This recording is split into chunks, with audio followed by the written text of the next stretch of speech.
Hello guys, welcome back to The Rise Europe. Today I have this beautiful Nini. First of all, the first time I saw Nini on TikTok. One of my friends who she works in here in Studio 18.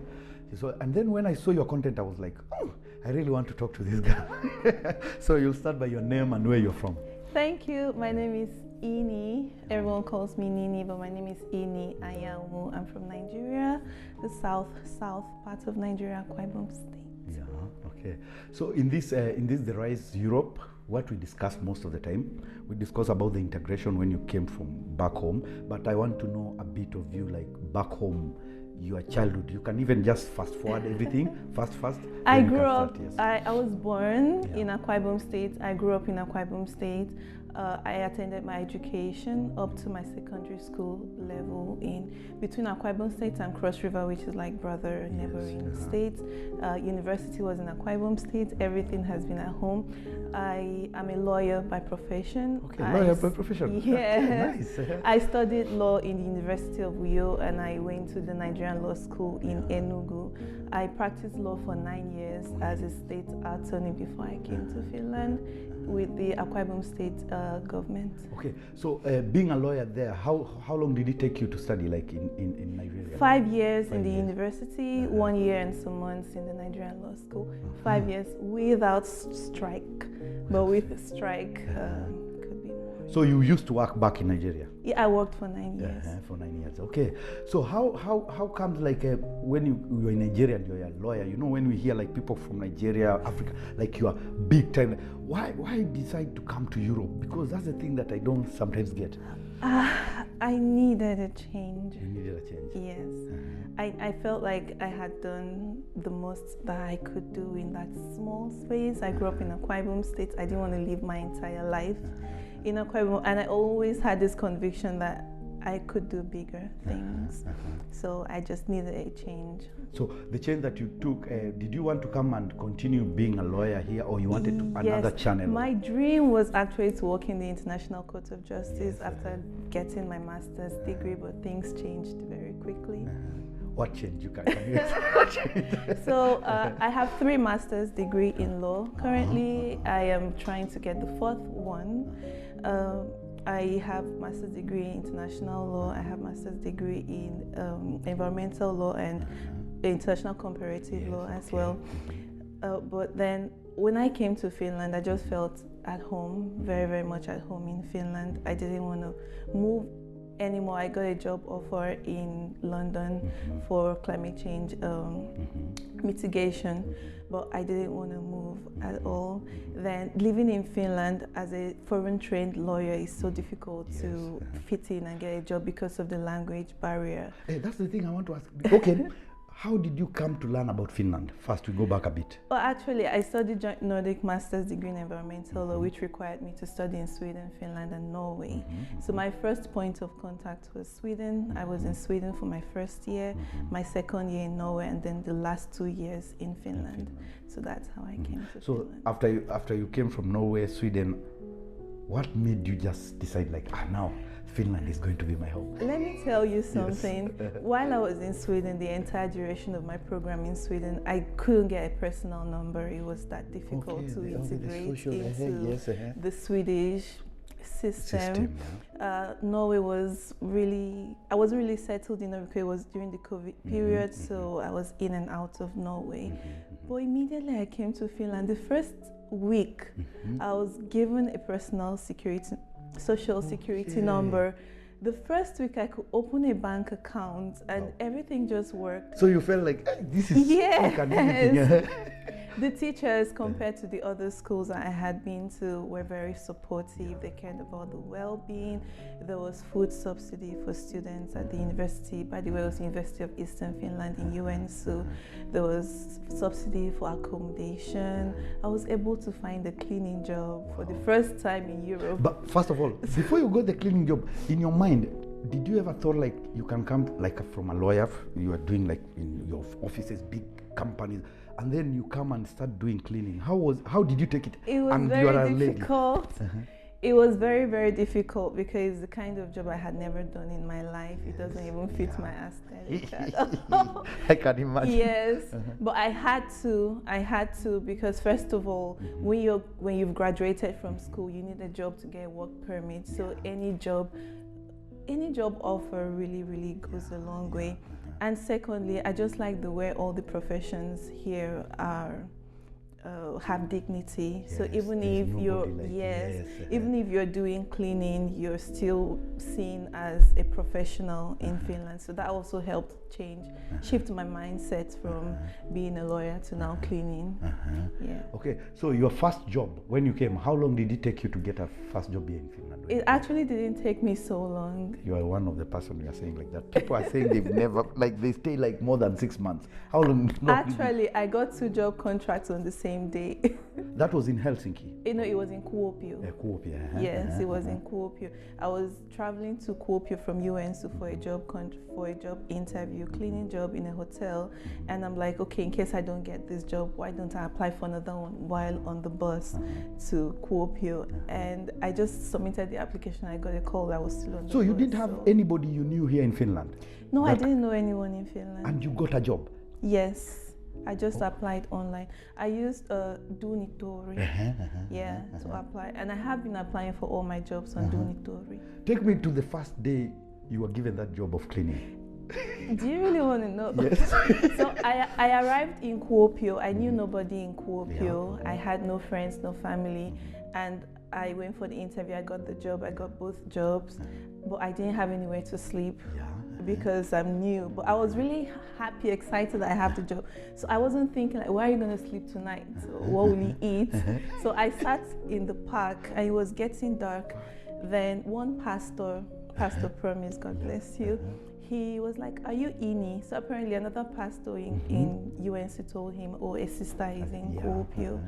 So he recognized me and he called someone who is from my state in Kuopio to accommodate me. So she accommodated me for 1 whole month till I got my first salary, and I was able to pay my rent for my small student apartment. Actually, the first job sacked me because of course I knew nothing about cleaning. But how many hours was it? I think I was working 6 hours. And you're still going to school? Yes, I was working 6 hours a day, and I was still studying. But on weekends, I could work longer hours. So you started the cleaning. The cleaning took you like, every time you used to get like salary, you felt like at least there's something, like you're getting. Oh my God. I think my first salary was 300 euros. Oh, I was asking myself, what am I going to do with all this money? So because Sweden and Norway, you didn't get to work? No, I didn't. I was funding myself from my Naira account.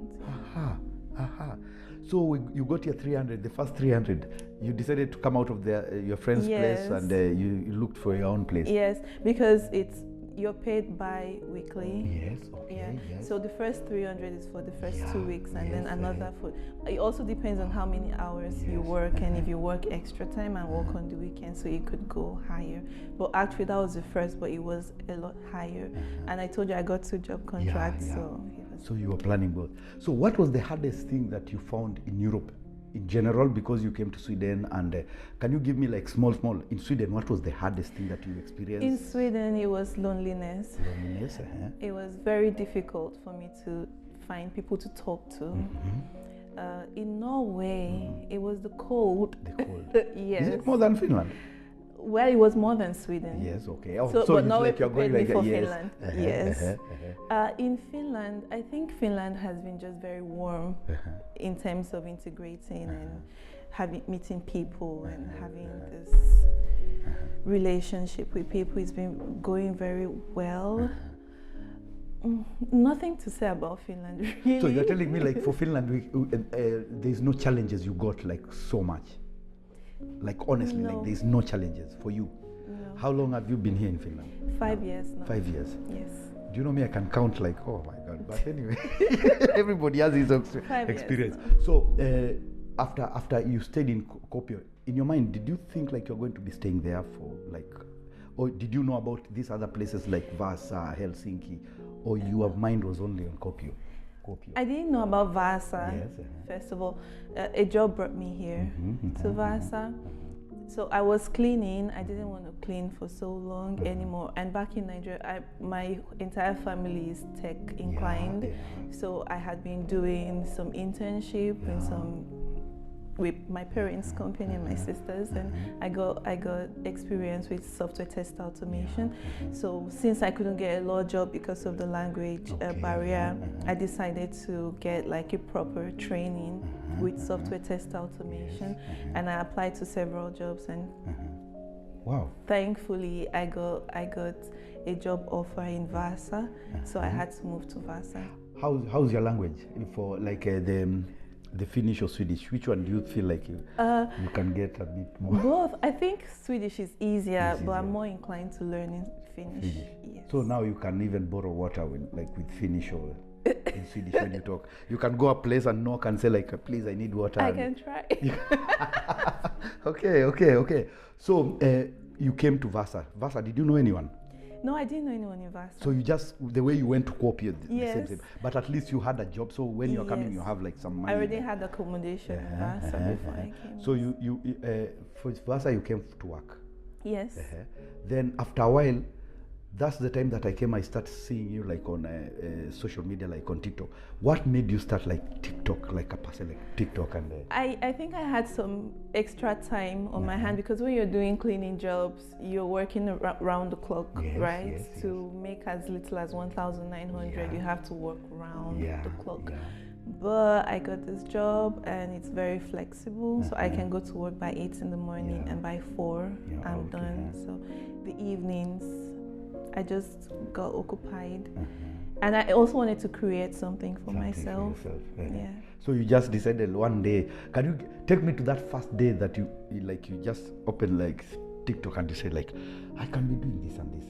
What was the first thing that you did, like if you can remember? TikTok it's very difficult for everyone, especially if you're shy like me. I'm such a shy person. You don't look shy on TikTok. Oh God, I'm such a shy person.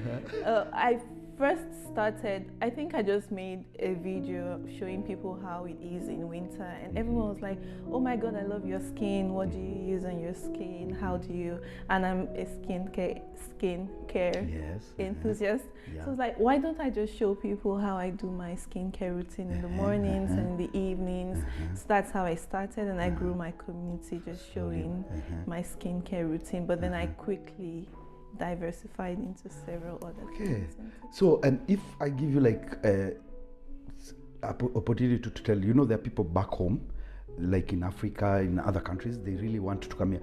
Can you be honest and tell them like what they should expect? Because back home, the way we have been told about Europe, many people come get disappointed because they think everything goes like fast.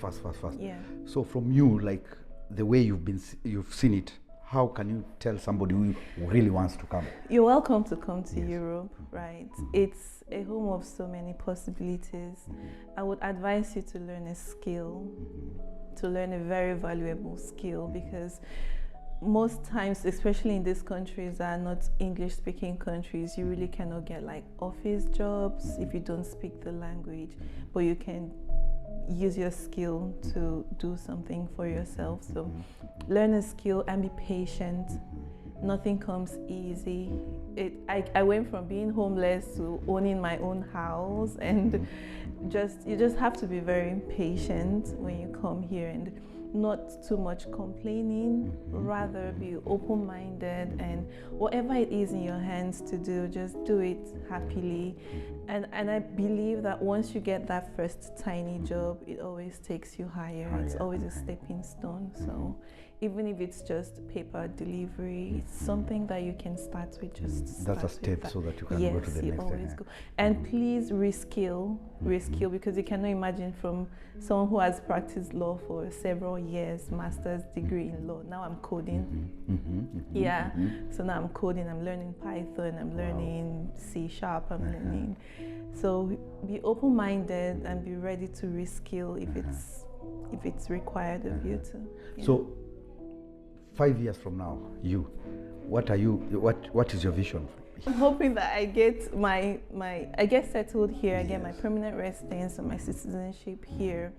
And I really want to start my own business. I don't know yet what it will be, but I just love to build something that is mine and also bring people together and help in so many ways that I can, because I know how I started. I know that I wouldn't have been here. People did not help me. People really offered me help from the beginning, from when I was homeless.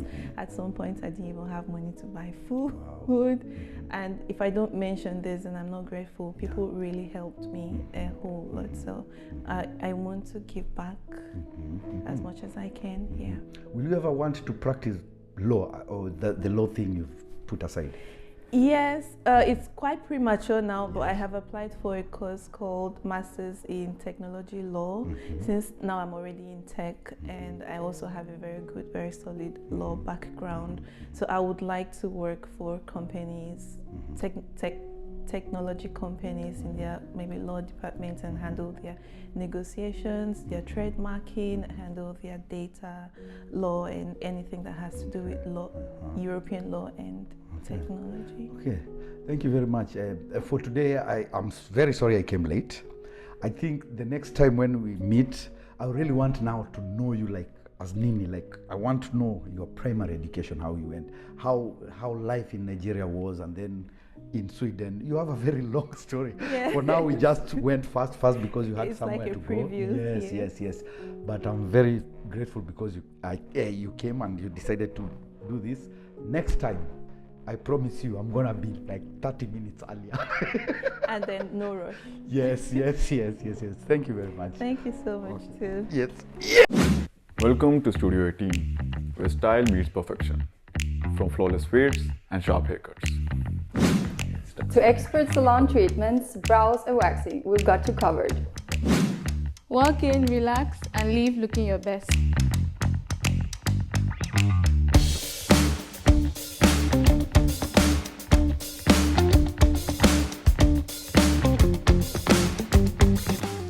Studio 18, your one-stop shop for the beauty and salon.